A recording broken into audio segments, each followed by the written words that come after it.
महाभारत के अमर पात्र पितामह भीष्म। लेखक डॉक्टर विनय।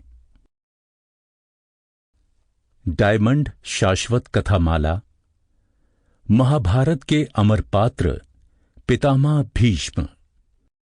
डॉक्टर विनय, डायमंड बुक्स। भूमिका। महाभारत भारतीय संस्कृति का अन्यतम ग्रंथ है। इसे पांचवां वेद कहा गया है। अनेक भारतीय पाश्चात्य विद्वानों ने इसे महाकाव्य मानकर संस्कृति, दर्शन, तत्व, चिंतन, भक्ति की संपूर्ण अभिव्यक्ति का मूल स्रोत माना है।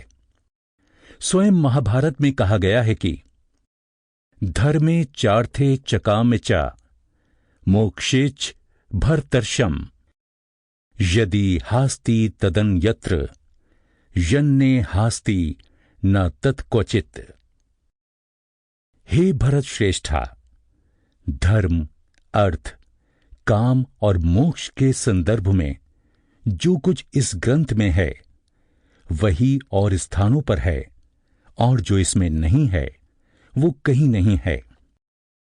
और ये स्वयं सिद्ध है कि इतने महान ग्रंथ में जो वस्तु कथा होगी वो महानतम होगी, क्योंकि कथा ही वो मूल आधार है जिससे सभ्यता, संस्कृति, दर्शन के विभिन्न आधार स्तोत्र सृजित होते हैं। कथा के साथ वस्तु के आधार रूप में चरित्र भी अपने गुण, कर्म, स्वभाव से लोकोत्तर होते हैं। ये मनुष्य की अत्यंत स्वाभाविक वृत्ति है कि वो लोक को इतना उठाता है कि लोकोत्तर हो जाए, और लोकोत्तर को अपनी समझ सीमा में लाने के लिए लोक का या सामान्य बनाता है। महाभारत में ये दोनों स्थितियां विद्यमान हैं। और महाभारत में जिस विराट संस्कृति, धर्म, अर्थ, काम, मोक्ष के व्यवहार की आधारशिला रखी गई है उसका वहन करते हैं योगीराज कृष्ण, भीष्म, द्रोण, कौरव, पांडव और प्रकृति शक्ति में कुंती, द्रौपदी तथा गांधारी जैसी सती।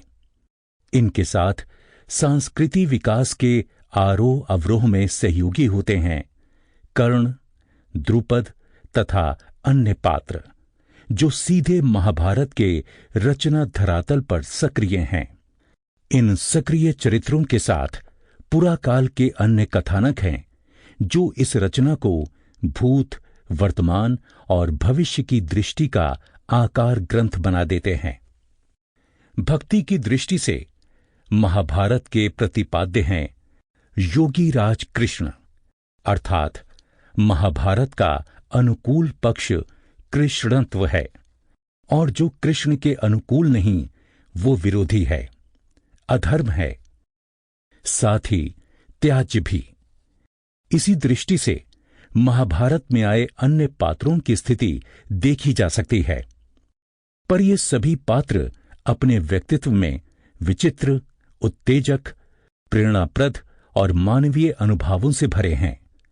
इनका एक धरातल महाभारत में वेद व्यास के शब्दों में व्यक्त होता है, और उसके अतिरिक्त समय प्रवाह की अनुकूलता, प्रतिकूलता में उनके अनेक स्वर उभरते हैं। इसीलिए महाभारत में यह भी कहा गया है कि ये ग्रंथ युगों तक कवियों, रचनाकारों को आंदोलित करता रहेगा। महाभारत के पात्रों में यदि आश्चर्यजनक दिव्यानुभाव है तो उतना ही मानवानुभाव भी। चाहे धृतराष्ट्र हों, अर्जुन हों, भीष्म हों, सब कहीं न कहीं सर्वोच्च भावभूति पर प्रतिष्ठित होकर कहीं न कहीं सामान्य भी बन जाते हैं। वे सहर्ष अपने बड़प्पन की चादर पर छोटेपन का धब्बा लगने देते हैं, जिससे उनकी सहजता और विश्वसनीयता बनी रह सके। Sample complete. Ready to continue?